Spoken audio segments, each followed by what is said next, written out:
Ya Allah, Ya Allah, kalau yang saya ucapkan selama ini, kalau yang saya ucapkan selama ini, kalau yang saya tulis selama ini, kalau yang saya tulis selama ini ternyata fitnah, ternyata fitnah, ternyata bohong, ternyata bohong, ternyata tidak benar, ternyata tidak benar, maka hancurkan hidupku maka ya Allah. hancurkan hidupku ya Allah. Cabut keberkahan hidupku ya Allah. Cabut keberkahan hidupku ya Allah. Hina-dinakan hidupku ya Allah. Hina-dinakan hidupku ya Allah. Matikan aku Matikan aku ya dalam Allah. kondisi kafir, Dalam kondisi kafir, kufur dan mengenaskan. dan mengenaskan. Tetapi ya Allah, Tetapi ya Allah, kalau ternyata apa yang saya katakan selama ini, yang saya katakan selama ini, yang saya tulis selama yang ini, saya tulis selama ini benar adanya, benar adanya, maka hancurkan, laknat, hina-dinakan, hina-dinakan, cabut berkah rumah tangganya, cabut berkah rumah tangganya, cabut berkah rezekinya, cabut berkah rezekinya, siapapun saja yang menantangnya, yang tidak mempercayainya. Itu yang kesaksiannya Mahmud Nurwindu. Siapa itu? Mahmud Nurwindu itu yang mengaku menjadi teman sekelasnya Jokowi sejak kelas 1 sampai kelas 3 SMA, selalu sebangku. Oke, Mahmud Nurwindu. Okay. Ya. Sudah saya temui ke rumahnya, saya konfirmasi, dia nggak bisa jawab. Yakin nggak bohong. Pak Bambang nggak bohong. Demi Allah saya datang ke rumahnya. Allah. Dan bagi Anda yang sudah subscribe channel ini, kami ucapkan terima kasih. Jazakumullah khairan katsir. Semoga diberikan keberkahan yang berlimpah. Amin.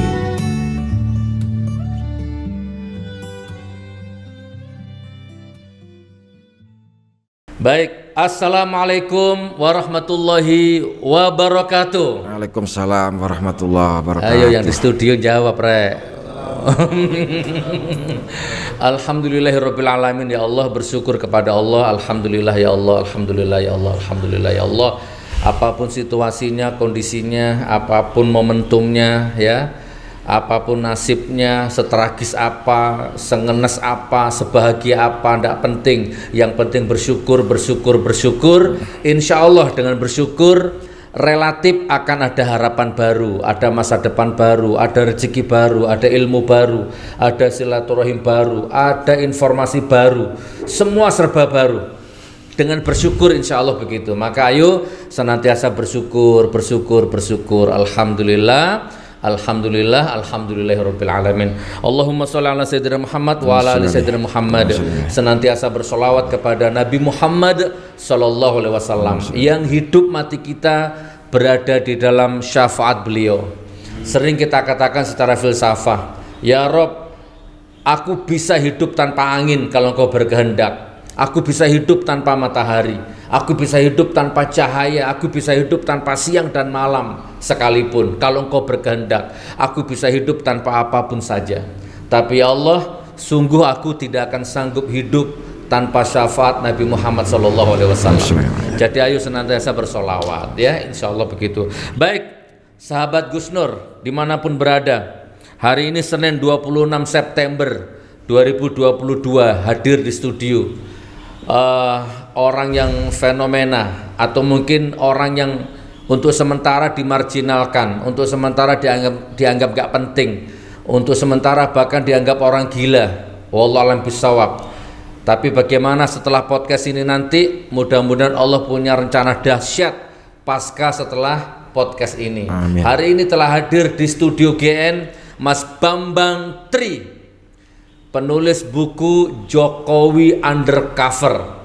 Nah, ini yang ditunggu-tunggu orang. Kita sapa dulu. Assalamualaikum warahmatullahi wabarakatuh, Mas Bambang. Waalaikumsalam Salim, warahmatullahi Mas, wabarakatuh. Relax, Mas. Relax, Ya. Mas. Masya Allah. Ayo, sudah nggak sabar ya? Sudah nggak sabar Anda rupanya ya. Masya Allah. Beliau terkenal dengan penulis buku yang pertama, Jokowi Undercover. Dan buku itu tidak boleh terbit. Buku itu oleh Tito Karnavian, ya, waktu itu seorang Kapolri, katanya buku itu jelek. Buku itu tidak memenuhi standar akademisi katanya. Jadi saya akan kejar siapa orang di balik buku ini, yang mendanai, yang membiayai, yang mencetak, akan saya kejar gitu katanya beliau, katanya Pak Tito itu. Dan intinya ujung-ujungnya memang siapapun yang beli buku itu dikejar, bahkan buku itu disuruh nyetor ya, disuruh mengembalikan ke polsek-polsek di seluruh Indonesia. Sedemikian takutnya dengan sebuah buku ya. Nah, dan akhirnya penulisnya pun dipenjara. Oke, akan kita kupas tuntas nanti ya. Intinya mari kita simak acara ini, kita ikuti acara ini. Saya hari ini berusaha netral, walaupun saya nggak bisa netral. Saya tetap saat ini ya cocok, sependapat, sehati, dan percaya dengan apa yang diomongkan beliau ini. Tapi dalam hal ini saya harus netral, detik ini saya harus netral. Jadi video ini saya tujukan kepada semua orang, semua elemen, semua instrumen di negeri ini. Video ini untuk Anda, polisi, tentara, video ini untuk Anda, baik dari Polsek sampai Polri, video ini untuk Anda. Tentara, video ini untuk Anda. Lawyer, video ini untuk Anda. Ya, siapapun, media, YouTuber yang papan atas, Deddy Kobuser kek, atau mungkin Mbak Nana, Najwa Shihab, atau siapapun, Hotman Paris, atau mungkin Habib Rizik, atau mungkin Mbah Nun, atau siapapun, video ini untuk Anda. Saya akan mempersembahkan video ini seadil-adilnya, seimbang-imbangnya. Oke, tanpa berlama-lama, langsung kita sapa beliau, kita tanya kepada beliau. Mas Bambang. Ya, Gus. Wes nyantai Mas. Udah. Siap menjawab pertanyaan-pertanyaan Mas. Insya Allah siap. Ya. Jujur tapi Mas ya. Iya, Oke. pasti jujur. Sebelum saya tanya, saya mau ngetes dulu Mas. Iki piro Mas? 1, Ini 2. berarti waras ya? Enggak, aku cuma ngetes kejiwaannya dulu. Oh, jangan-jangan yang saya wawancari orang gila. Karena banyak nganggap beliau gila. Ternyata beliau waras. Ya, beliau ingat, beliau sadar. Tadi beliau sholat, beliau makan, beliau ngerokok, jadi normal ya. Tapi terserah, Anda tetap menganggap beliau gila, itu hak Anda nanti di hadapan Allah. Oke Mas Bambang, langsung aja saya tak tanya-tanya ke sampean Mas Bambang ya. Iya. Insya Allah.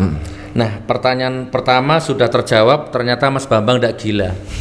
Bahkan nanti untuk menyempurnakan ini hadir bersama beliau tadi di studio, katanya beliau teman sekolahnya ya, bahkan Kuliah. teman kuliah bahkan ya. Mana siapa namanya tadi? Ahmad Fadli. Mas Ahmad Fadli. Boleh tidak sampean kesini dulu? Mas Fadli duduk di sini nggak apa-apa kira-kira? Itu tanpa bermaksud saya kurang ajar ya. Yang itu aja, yang bawah aja nak, lesehan aja nak. Sebelum saya ke Mas Bambang ya. Sini Mas Fadli. Oke. Saya Saman waras nggih. Oke. Tadi beliau nanya ke saya gini, Gus Nur kalau ingin tahu saya ini gila apa waras, tanya ke sampean, suruh nanya ke sampean. Jadi saya ingin kenal sama sampean, singkat saja, pendidikan, terus kemudian legalitas Mas Bambang ini loh, ya apa kira-kira menurut jenengan? Sebentar. Monggo Mas. Iya.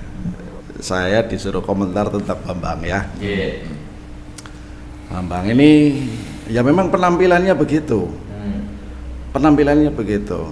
Jadi kalau mau melihat sekedar penampilan saja, pasti orang akan berpikir berbeda. Kenapa enggak? Orang menjaji. Iya. Tapi ya cara berpikirnya, tindak lampah, tata lakunya ini menurut saya sangat normal. Artinya tidak ada sesuatu yang berbeda dan dia sudah melakukan hal-hal luar biasa. Orang umum. Saya potong kompas saja lah. Jenengan teman kuliahnya? Oh ya, sama teman kuliah dari ya semuanya. Gitu. Jadi ya meskipun kita tidak satu kos tapi tiap hari kita bersama. Berarti asli kuliah terakhir? Oh ya, kuliah terakhir itu di Fakultas Pertanian Unsud, angkatan tahun 90. Beliau ya? Ya, sama saya, sama teman-teman yang lain, banyak yang lain. Oke, jadi secara singkat apa ini? Cuman memang tidak lulus, ya saya harus sebutkan itu. Yang tidak lulus siapa? Bambang. Mas Bambang. bukan tidak pinter. Oke. Saya tahu nilainya banyak kan A gitu.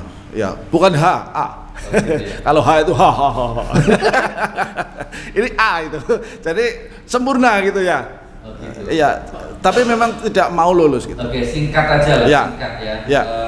Yang langsung spesifik ya. Beliau ini nulis Jokowi undercover.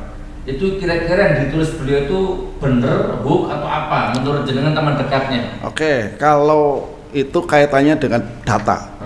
Pertama penggalian data. Metodenya sudah benar apa belum? Beliau ini seorang wartawan. Oke. Ya, metode yang dipakai ya metode wartawan. Ada interview, ada galian data yang lain lah gitu ya. Itu, saya kira metode ini tidak ditinggalkan. Saya ngerti persis karena saya ikut mendampingi sebagian. Oh. Tidak secara keseluruhan saya tidak ikut. Waktu observasi buku itu ya. Ya ketika ke Garut, misalnya itu konfirmasi tentang seseorang yang mengaku kakak kelasnya gitu misalnya. Nah, ini kan ya ada di situ. Ternyata dia hanya mengaku-ngaku saja kepengen deket sama Jokowi misalnya gitu kan. Gitu. Ya saya ngerti persis gitu loh. Tapi data-data yang lain seperti apa? Data-data yang lain saya kira ini menjadi ranah lembaga-lembaga formal ya, seperti misalnya ada pengacara atau ada polisian gitu kan. Karena ini mengandung unsur semacam dugaan begitu ya. Gitu, dugaan. Kalau saya menyatakan fakta benar, saya belum bisa. Tetapi bahwa metode yang dipakai benar, iya. Sementing intinya beliau waras gitu aja. Kalau waras ya waras. Jiwanya ya. Sehat waras. Sehat waras. Ya, sehat waras. Oke. Jangan kembali ke sana. Saya agak sabar ini. AC-nya mungkin dimatikan deh, agak bocor. Oke, Mas Bambang, ayo kita sama-sama ke Mas Bambang ya. Mas Bambang menulis atau ngomong akhir-akhir ini yang barusan viral itu bahwa semua ijazahnya Pak Jokowi itu palsu. Nah, tapi saya juga melihat beberapa video guru-guru atau sekolah-sekolah tempat Pak Jokowi sekolah, termasuk UGM barangkali ya. Mereka semua menyangkal apa yang diomongkan Mas Bambang. Mereka semua ngaku Pak Jokowi itu ijazahnya asli. Gimana Mas Bambang? Pertama saya sangat berterima kasih kepada Gus Nur. Saya nggak menduga tiba-tiba Gus Nur punya perhatian besar terhadap saya, memberi kesempatan saya untuk menjawab apa kata orang terhadap saya, gitu. Termasuk tadi pertanyaannya adalah bagaimana orang-orang itu bisa menjawab seperti itu seolah-olah membantah saya. Ini bukan begitu, mereka duluan bikin pernyataan itu, kemudian saya teliti pernyataan mereka itu yang tidak benar gitu loh. Setelah saya menyatakan pernyataan itu palsu, belum ada seorang pun yang bantah. Atau mungkin sama dianggap gila tadi, tidak penting. Lah ya itu kan saya nggak bisa komentar. Wong nyatanya saya nggak merasa gila kok dianggap gila. Ya berarti yang gila yang anggap saya gila. Gitu ya. Ya kan gitu aja. Saya agak serius dikit ya, sebelum beliau saya tak potong dulu ya. Kalau bener omongan beliau ini saya ngeri loh. Berarti kita ini dipimpin oleh seorang presiden yang dari awal memasukkan datanya. Berarti selama ini presiden ini nggak sah gitu kan? Berarti apapun kebijakan yang selama ini diambil nggak sah secara hukum, baik utang ya kan, baik semua janjinya atau apapun harusnya patah. Ini kan ngeri saya ini. Nah saya heran gitu, kenapa kok orang seperti beliau, aset seperti beliau kok masih dibiarkan gelandang begini, maksudnya dibiarkan gelandangan gini nih bagaimana? Oke, guru SD-nya Pak Jokowi, guru SMP, SMA ya, bahkan sampai kuliahnya Pak Jokowi. Video ini tuh Anda gitu loh. Anda bertanggung jawab secara akademis dan moral. Gitu kan? Ini ada orang ngomong ijazahnya palsu dan Anda membantah. Lanjut Pak Bambang, gimana? Ya, seperti contoh video yang ada di mana-mana, itu yang kesaksiannya Mahmud Nurwindu. Siapa itu?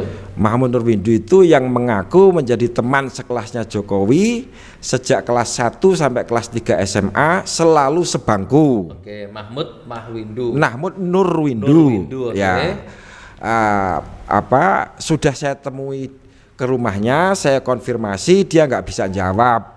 Yakin, enggak Yakin bohong. enggak bohong. Pak Bambang enggak bohong. Demi Allah saya datang ke rumahnya di Semarang itu, di Mijen namanya, Pak. Saman wani demi Allah barang ya. Iya, Kalau nanti ngomong di atas Al-Qur'an berani. berani, nggak ada soal bahkan saya sudah sering sekali meminta langsung kepada Allah di FB ya Allah, kalau ijazahnya Jokowi ini tidak palsu, saya minta saya jangan diberi hidup sampai matahari terbit. Atau bahkan kok kurang cepat 5 menit lagi itu Fadli saksinya, sudah 5 menit sudah kamu tidur, dia komentar gitu. Oke, Gitu. nantilah itu endingnya Iya, lah. Mahmud Nurwindu. Iya. Ada orang bernama Mahmud Nurwindu Iya. mengaku teman SMA sebangku, otomatis kan sekelas kalau Oke, sebangku, dengan kelas 1, Jokowi. 2, 3. Oke. Ya, Sudah saman konfirmasi. ya, Di mana itu rumahnya beliau? di Mijen. Di Mijen. Ya. Ternyata beliau nggak bisa ngaku. Ya nggak bisa jawab. Nggak bisa jawab. Karena saya desak terus lewat WA, ada centang birunya kan berarti dia sudah baca. Nggak dijawab, saya desak terus, lama-lama diblokir. Begitu. Sama Mahmud Nurwindu. Tetapi yang penting saya bisa memastikan kesaksian Mahmud yang di video itu bohong. Saya terangkan. Berarti kalau Mahmud bohong, Ya. berarti Jokowi bohong. Jangan-jangan disuruh Jokowi, ditekan Jokowi. Atau bagaimana? Wallahualam. Ya Mahmud yang goblok, kenapa disuruh bohong? Mau. Ya dia disuap dengan jabatan. Kan tidak mungkin seorang Mahmud mau mengakui dia teman sekolah saya, misalkan, padahal enggak. Ya tentu ada keuntungan Ada bagi keuntungan. dia. Terus sekarang dia jabat sebagai apa Mahmud ini? Sebagai komisaris independen PT Pupuk Kujang. Sebelumnya PT Petrokimia Gresik. Ini serius loh, saudaraku, rakyat ya, serius loh. Saya aja di penjara 10 bulan dituduh nebar hoak padahal ya nggak terbukti loh. Ya ini hoax Ini kan sesungguhnya. terbukti loh ini. Hoaxnya Mahmud itu jelas kabar bohong, dia nggak pernah sebangku. Nggak pernah sebangku, ngaku sebangku. Iya. Terus WA-nya yang dicentang-centang terus ya diblokir masih kesimpan. Masih. Jangan dihapus. Masih. Itu jadi bukti nanti. Iya. Dan itu saya tulis di buku kedua, screenshot WA-nya itu. Bukti komunikasi saya dengan Mahmud. Kalau bener ngapain diblokir? Temui aja kan gitu. Sudah saya temui sebelumnya, dia diam. Ya toh? Saya pulang nggak puas, jawab. Gitu. Screenshotnya nanti saya tampilkan di sini boleh? Boleh. Oke. Gitu. Ada lagi yang kedua Mas, siapa lagi yang bohong? Tadi kan teman SMA-nya itu Mahmud. Barangkali kan ini guru-gurunya nyangkal omongannya jenengan ini. Oke. Enggak, ijazahnya Jokowi itu asli semua. Kepala sekolahnya Oke. namanya Agung Wijayanto. Kepala sekolah mana itu? Ya SMA 6 itu. SMA 6. Tetapi tentu dia tidak pada waktu Jokowi sekolah, tetapi setelah lulus yang legalisasi ijazah dia, fotokopi ijazah dia ke KPU itu dia Agung Wijayanto. Lah dia terdokumentasi di mana-mana, dia jawab apa? Itu sudah ngaco ngomongnya itu. Saya terangkan nanti. Coba sekarang aja diterangkan gimana? Ya, dia mengatakan Jokowi itu lulusan angkatan pertama masuk tahun 76. Oke. Ya. Ijazahnya bertahun terbit 80. Oke. Itu artinya 4 tahun. 4,5 tahun, ya toh. Yang benar adalah Jokowi itu masuknya tahun 78. Ya toh? Karena ada tambahan setengah tahun, 1 semester waktu itu, kalau dia normal naik kelas terus, dia akan lulus tahun 81. Tapi ijazahnya kok 80. Kedua, omongan Agung Wijayanto ini mengatakan bahwa Jokowi itu angkatan pertama. Agung Wijayanto itu kepala sekolah. Kepala sekolah tadi, sekarang pindah jadi kepala sekolah SMA 3 Solo. Itu Sampai sekarang. itu promosi, Pak. Oke. SMA 3 itu SMA lebih top. Ya toh, opahnya dia berbohong mengakui ijazahnya Jokowi itu sah, itu dengan promosi itu hadiah yang lain saya nggak bisa mengatakan. Oke, siapa namanya? Agung Wijayanto, SPD. SPD kepala sekolah SMA 6 dulu, sekarang SMA 3 Solo. Oke, yang disebut namanya tadi video ini untuk Anda. Ya. Tolong dilihat, gitu. Oke, yang lain Mas Bambang? Apa? Orang lain teman ya. Enggak, kan bohong semua kan? Iya. Guru-gurunya Enggak, ini ada yang enggak bohong. Yang jujur kepada saya juga ada. Siapa? Namanya Bu Sri Handayani. Ini yang jujur. Yang jujur. Pernyataan dia, Mahmud bohong. Oh. Saya itu lulusan 80 tapi nggak kenal dengan Jokowi. Oke, Sri Handayani ini Bu Sri siapa? Handayani. Bu Sri ini siapa? Ya pokoknya lulusan angkatan tahun 80 yang asli, yang bener-bener. Yang asli ya. Ya, dia tunjukkan ijazahnya kalau Anda nggak percaya saya lulusan situ ini. Oh, Jokowi bohong kalau lulus tahun 80. Aku loh tahun 80 Aku lulus. nggak kenal dia. Aku nggak kenal dia gitu Ya, katanya ya. Bu Sri ini. Dan Bu Sri ini mengakui dipaksa untuk mengaku kenal Jokowi oleh orang yang namanya Sigit Arianto. Siapa lagi itu? Ya lulusan 80 bener, tapi memaksa orang lain untuk rame-rame, ayo dong mengakui Jokowi 80. Berarti ini bohong berjamaah ini ya. Bohong kemana-mana akhirnya gitu loh. Lah mengenai guru-guru yang ngomong itu bicaranya berpuluh tahun kemudian.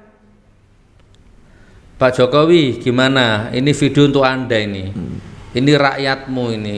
Kan tidak mungkin beliau punya niat makar, kudeta, itu kan tidak mungkin. Beliau hanya ngomong sesuai keyakinannya. Kalau memang omongan beliau benar kan berarti Anda bohongi rakyat seluruh Indonesia. Termasuk saya kan. Anda bohongi rakyat ini. Termasuk polisi-polisi, tentara-tentara, Anda dibohongi berarti. Termasuk bohongi istrinya sendiri toh? Begitu ya. Iya. Gimana kira-kira? Oke, apalagi Pak, mumpung sik panas sih apa? Nah, tadi saksi yang lain, saksi saya itu kalau menurut aturan hukum Pak, 2 alat bukti cukup. Jadi 2 saksi tadi, Agung Wijayanto dan Sri Handayani sudah cukup. Alasan memastikan bahwa ijazah Jokowi palsu. Orang 2 tadi berani jadi saksi. Bu Sri Handayani berani. Karena yang dilawan ini tirani ini. Kalau Bu Sri Handayani berani, saya sangat hargai beliau. Nah, dan ini saya sampaikan, saya sangat takjub kepada keberanian dan kecerdasan Ibu Sri Handayani. Pak Gus Nur harus tahu, Bu Sri Handayani itu ngomong ke saya, Mas, sekarang berapa persen itu kontribusinya para alumni untuk perolehan suara? Kan kecil sekali. Mengapa mereka mendapat jabatan-jabatan penting? Ya untuk nyumpal ijazah palsunya itu bukan mulut saya yang ngomong, mulutnya Bu Sri Handayani. Bu Sri Handayani ini sekarang apa? Rakyat biasa, PNS? Dia pengusaha swasta. Oh, berarti merdeka lah. Iya, ya. Ini kita harus hormat, harus salut kepada keberanian Bu Sri Handayani. Ya Allah, ini ijazah-ijazah seting SD, SMP, SMA ya? SMA saja yang kita bahas tadi cuma SMA ya. Terus sekarang kita masuk ke kuliahnya gimana? Ya tentu UGM-nya itu. Tentu ada pertanyaan, masa dia SMP nggak punya, SD punya? Ya punya. Tapi untuk menyesuaikan tahun palsu 80 itu, akhirnya yang SMP dan SD juga diajukan setahun-setahun, kan gitu kan. Nah, lalu UGM, Jokowi itu bau kampus UGM aja nggak pernah menginjakkan di sana waktu usia itu. Orang enggak. Bau cete orang. Enggak. Agak setuju kalau soal ini karena dari gestur public speakingnya juga, gestur tubuh juga kan beliau kayaknya nggak ada bau-bau. Nah, ini Gus Nur mau minta bukti segudang atau 3 gudang? Segudang aja dulu. Gitu ya. Maaf, ini supaya orang yakin ini, betul. Bloko Suto. Ya, ya. Jadi begini. 1. Jokowi pernah ditulis di Tempo. IPK saya kurang dari 2. Masih ada clipping. Masih ada di buku saya. Clipping Temponya. Screenshotnya, clipping Temponya masih ada. Saksinya ada, nggak main-main. Pak tampilkan ya. Iya, Pak Mahfud MD. Sama Pak yang kemarin wafat, siapa? Pak Ketua Muhammadiyah Syafi'i Ma'arif ikut di situ. Jokowi menyatakan secara langsung IPK saya kurang dari 2. Dokumentasinya ada di majalah Tempo yang harus kita percaya. Berarti Tempo melaporkan sesuai fakta bahwa Jokowi ngomong IPK dia kurang dari 2. Lah saya kan pernah kuliah Pak. Kalau IPK kurang dari 2 itu artinya nilainya ada yang D. Ya, kalau C semua itu 2. Nggak masuk qualified ke UGM. Kalau dia nggak dimanapun nggak lulus kalau Ya, apalagi UGM. apalagi UGM gitu harus 3 lebih atau apa gitu. Tapi kalau tempat saya unsut itu, tapi saya nggak menjelekkan unsut, yang tidak lulus saja begini, apalagi yang lulus tentu lebih hebat kan gitu loh. Jadi tapi saya bangga dengan kampus saya. Jadi jangan dikatakan saya ini kamu nggak lulus saja gitu, nggak soal nggak lulus, bagi saya nggak soal gitu. Tapi saya nggak bohong, saya punya ijazah UGM, saya insinyur pertanian enggak. Saya ngaku nggak lulus di mana-mana. Lanjut Mas Bambang. Ya. Jadi beliau ngaku IPK-nya kurang dari 2. Artinya Artinya beliau nggak tahu tata cara pemberian penilaian di universitas. Belum tanya. Waktu itu tiba-tiba ada wawancara. tidak ada kejahatan yang sempurna. Ya kan? Itu ketidakjahatan yang sempurna. Oke, betul. Betul nggak? Betul. Gitu. Karena sampai dia nggak tahu sistem penilaian kuliah itu kayak apa. Dengar aja enggak. Gitu. Artinya dia mengaku saya tidak lulus toh. Lah kok gelarmu insinyur? Maka saya nasihati teman-teman yang demo jangan ngomong Bapak Insinyur Haji Jokowi. Dia nggak merasa dia bukan insinyur kok dipanggil insinyur. Lanjut Pak Bambang, saya sambil betulkan mic-nya jenengan ini. Oke, ya. Ini saya itu katrok Gus, baru podcast pertama kali ini ya apa adanya lah. Saya mohon maaf untuk kekakuan ini. Itu yang IPK. Yang kan tadi bilang segudang sama. Iya segudang, 3 gudang. Terus. Tapi yang 2 gudang dicicil ya. Ini yang segudang dulu. Yang kedua foto wisuda. Ya. Jokowi mengklaim di Instagram resminya, ini foto wisuda saya dengan Iriana. Saya sekarang menemukan bahwa foto itu fotonya Hadi Mulyono dengan Hidayati. Berarti dia bohong. Berarti dia nggak punya foto wisuda. Nah, ketiga, ya, dia tampilkan di depan kamera TV masih ada, dengan klik aja dengan kata kunci pembimbing skripsi Jokowi. Di situ muncul dosen tua, kayaknya sudah agak-agak pikun, namanya Pak Kasmujo. Jokowi mengatakan, inilah dosen pembimbing saya. Ya, saya galaknya bukan main, datang dibentak saya pulang, datang lagi dibentak pulang lagi.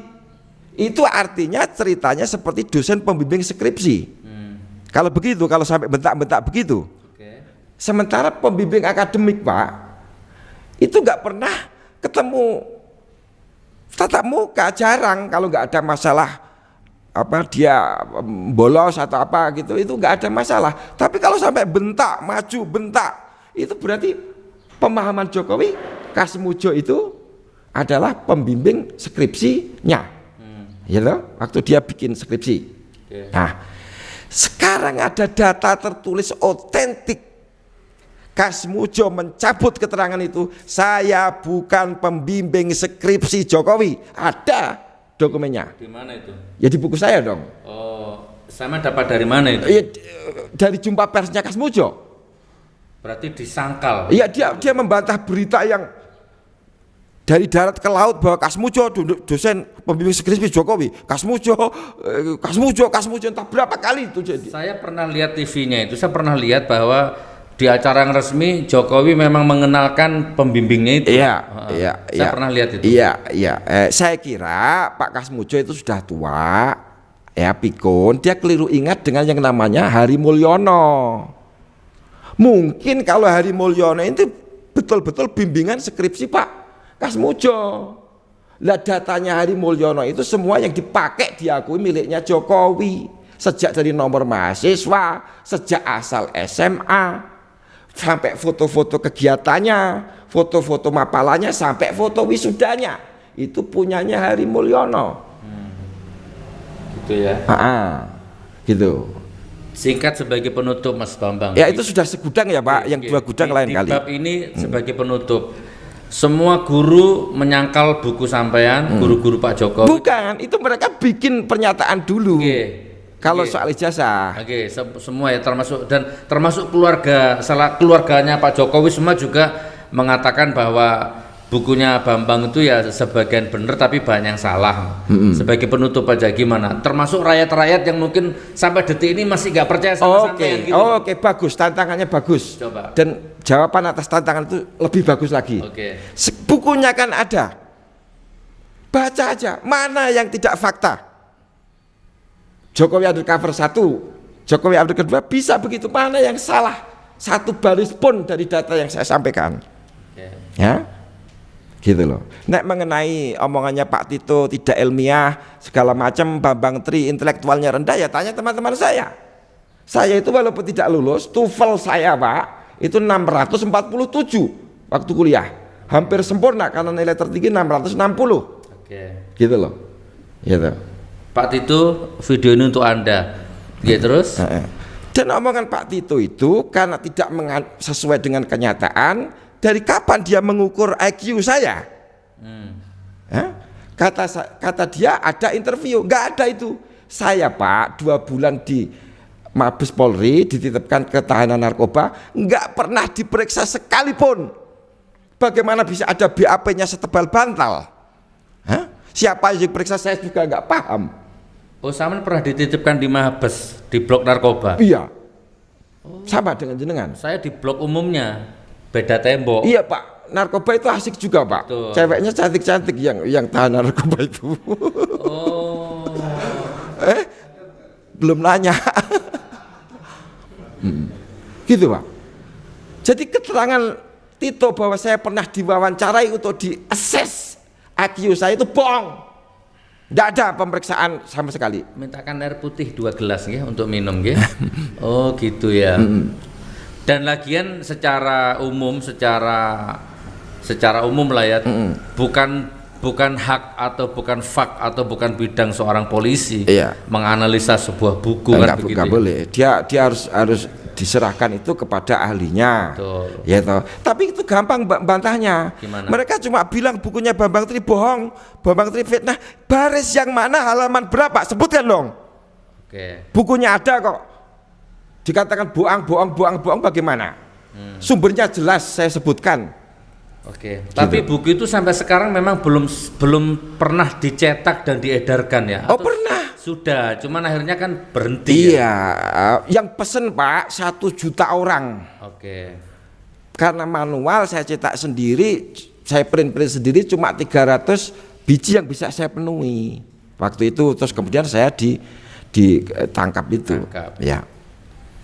Berarti sampai di sini masalah bab ijazah selesai ya kayaknya ya, udah cukup ya jawabannya. Ya sebenarnya masih 2 gudang, tapi lain kali lah kita itu nanti yang berikutnya gitu loh. Terus sambil cekel-cekel ngene wes sambil ngombe-ngombe. Iya. Bismillah. Ya. Nggak ada meja, dipegang aja lah darurat ya. Mas Bambang agak geser lagi ke sini, nggih. Nah begitu. Masya Allah. Oke. Perlu saya kenalkan Pak. Okay. Ketika SD saya itu siswa teladan tingkat kecamatan. Ketika SD siswa teladan tingkat kecamatan. Kelas 2 SD saya sudah lancar baca tulis dan baca koran. Oke. Tahun 78 ya, tahun 77 saya kelas 2 SD. Ya, karena bapak saya itu pegawai penerangan, kalau pulang bawa koran karena dia dapat jatah koran itu. Itu semua guru heran, Pak. Kamu ngapain baca koran? Anak kecil itu nggak boleh baca koran. Siapa bilang nggak boleh? Saya bisa baca, ya saya baca aja gitu loh, Pak. Terus penting sekali, SMP saya lulusan terbaik di SMP Negeri 2 Blora. Ini kan otomatis disaksikan SMP 2 Gelora. Iya. Kalau ini fakta kalau ini. Iya, kayak gitu-gitu loh. Bagaimana saya dianggap intelektual saya rendah. Pak Tito itu keterlaluan mitnahnya. Gitu loh. Intelektual rendah itu dengan kata lain idiot, Pak. Nggak sempurna akalnya. Ada rencana menggugat Pak Tito? Pasti. Digugat. Karena itu menimbulkan kerugian kepada saya. Moral dan material. Moral dan material. Gitu loh. Ya kan, yang jelas buku saya nggak jadi duit dong yang 1 juta pesanan. Oke. Kalau Tapi sekarang dia kan seorang mendagri, Iya. menteri kuat lah, jabatannya Oke, kuat. Apa iya. kira-kira diproses nanti laporan sampean? apanya itu? Kalau sampean mau nuntut ngelaporkan apa diproses? Sekarang dia jadi menteri. Saya yakin diproses, enggak keadaan ini akan segera berubah, bahwa hukum akan tegak, gitu loh ya, karena situasinya berubah, gitu loh. Ya Pak. Ya. Apa ada andilnya Pak Tito dalam rangka sama di penjara di Blora itu? Kira-kira? 100% andilnya Pak Tito. Karena saya sudah diperiksa oleh polisi Polda Clear, gitu loh. Waktu itu kan beliau masih Dan saya mendapat bocoran dari Direktur Tindak Pidana Umum waktu itu yang sekarang jadi Kabaris-Krim, Agus Andrianto. Pak, maaf ya, saya dipaksa di sidang kabinet untuk nangkap Bapak. Siapa yang maksa Pak? Wiranto sama Tito Karnavian. Loh, itu sidang kabinet kok bahas penahanan orang, itu kabinet capopo itu loh. catat ini. Sidang kabinet itu bahas kebijakan penangkapan dan lainnya, itu wewenang mutlak penyidik. Bahkan Kapolri gak boleh campur tangan, apalagi memerintahkan tangkap. Sidang kabinet capopo gitu loh. Dan kata-katanya kepada Pak Agus Andri waktu itu, apa mentang-mentang sama-sama orang Blora terus gak kamu tangkap? Sudah intimidatif gitu Wiranto itu. Dan sekarang saya tahu Pak, pejabat menteri yang pertama kali mencari buku saya adalah Wiranto. Ada laporan ke saya gitu. Jadi podcast ini saya persembahkan bukan dalam rangka menebar hoak, memecah belah bangsa, nggak ada. Justru ini bisa jadi racun atau bisa jadi suplemen batin, ini tergantung pikiranmu. Ayo ditindaklanjuti kan begitu. Jangan dibiarkan ngendap menjadi energi negatif begini. Nih ya, sudah jelas ya, kurang lebih seperti itu. Ada cerita Mas Bambang mungkin selama di penjara di Blora? Apa biasalah perlakuannya? Saya 2 bulan ditahan di Mabes Polri, tahanan Mabes Polri, dititipkan ke rumah tahanan narkoba itu. Itu banyak demitnya Pak, tahanannya Pak. Ini narkoba, ini kan pintunya nih. Iya. Di depannya narkoba ini kan ada pos meja apalah ya. Betul. Di sini baru tahanan perempuannya kan. Di sebelahnya itu ada tahanan cewek. Iya. Zaman dititipkan di situ. Iya, di lantai, saya di lantai 2. Bukan saya di lantai 2. Terus akhirnya dipindah ke Blora. Setelah masa ini menarik Pak. Ya. Kira-kira seminggu sebelum saya dibawa ke Blora, jadi 2 bulannya itu kurang seminggu, penyidiknya datang. Apa? Bapak tahu apa yang dia tawarkan? Apa? Mas, kita damai aja ya, kita nggak menemukan apa-apa, gitu loh. Mas jangan menuntut setelah kita tahan gitu. Mas langsung pulang. Tapi saya terikat, nggak mau, saya sebelum pengacara saya ada. Ya kan? Wah itu kemudian istri saya ditelepon. Bu, Pak Bambang mau pulang, tolong kita dikasih kopi 50 juta dong. Itu model apa? Dikasih kopi-kopi. Dikasih duit maksudnya untuk ngopi-ngopi karena mau pulang, ini nggak bisa P21. Minta 50 juta. Lah istri saya langsung menelpon teman saya namanya Kunto Arif Wibowo, waktu itu adalah komandan Korem di Palembang. Pak Kunto menyanggupi. Taruh di mana? Duit saya kasih, Bambang Tri saya ambil. Tapi istri saya kemudian dilarang oleh kakak saya sendiri, jangan ikut campur masalah ini. Artinya itu nggak bisa P21 karena nggak ditemukan kesalahan di buku saya. Nggak bisa dilimpahkan ke kejaksaan. P21. Iya. Dan terus kok sampai masuk ke penjara Blora? Kalau nggak P21 kan berarti nggak sidang. Iya, pokoknya dianggap P21 gitu aja. Sebenarnya nggak bisa. Ya, mereka melobi Kejaksaan Agung sendiri, Tito sendiri yang datang ke Kejaksaan Agung, pokoknya P21. Ini perintah presiden. Gitu, sehingga itu berlanjut, sidangnya pun nggak pernah disiarkan, walaupun wartawan datang. Itu nggak pernah, itu sidangnya kacau balau, hakim saya bentak, macam-macam saya bentak. Gitu. Bayangkan Pak, yang lucu Pak, hakim itu bertanya kepada tukang fotokopi, yang dipanggil sebagai saksi Saksi dari JPU apa dari sampean? dari JPU. Dari JPU. Oke. Ya, ditanya, Mas tukang fotokopi, apa Anda tahu metodologi penulisan buku Jokowi Undercover? Langsung saya berdiri. Bu, ini tukang fotokopi, kenapa ditanya soal metodologi? Gitu loh. Karena nada saya keras, saya sambil berdiri, hakimnya gedok-gedok palu, duduk. Anda bisa saya anggap menghina pengadilan. Jawab saya gampang, ibu yang menghina pengadilan karena menanya tukang fotokopi metodologi. Ya pasti tidak tahu dong. Oke. Kenapa begitu tidak diliput berita? Fakta persidangan seperti itu. Oke. Kemudian dibelok ke masalah ITE. Walaupun beritanya saya ditangkap soal buku-buku saya yang hoax, yang fitnah, ternyata tidak disentuh di pengadilan. Betul, betul. Hah? Ini penyesatan hukum yang luar biasa. Karena pasalnya diganti begitu saja. Ya. Kalau ini saya percaya karena saya Habib Rizik, Habib Bahar juga mengalami. Iya. Ustadz Alfian Tanjung termasuk Bang Edi yang jin buang anak itu. Pakai ITE semua. Ya. Nggak ada yang dituduhkan itu, nggak ada. Begitu di BAP semuanya berubah. Makanya disebut pasal karet. Oke. Ya. Subhanallah. Oke, Mas Bambang selanjutnya. Ya. Tapi ini kalau Mas Bambang keberatan jawab nggak apa-apa. Ya. Tapi ini Enggak saya enggak tapi ini pertanyaan hampir seluruh rakyat nanya Betul, ini. betul. Soal pribadi. Iya, iya. Karena Mas Bambang sendiri yang ngomong. Iya. Istri saya dihamili. Betul. Nah, ini kan sampai di situ kan koma. Ya. Ya, assalamualaikum warahmatullahi wabarakatuh, jamaah umat, wabil khusus yang satu perjuangan, donatur. Ini kami mengabarkan alhamdulillah, masya Allah, barakallah, Allahu Akbar. Hari ini Jumat 16 September 2022 ya. Begini situasi terkini pembangunan Masjid Karomah 13, masjid yang akan hidup 24 jam.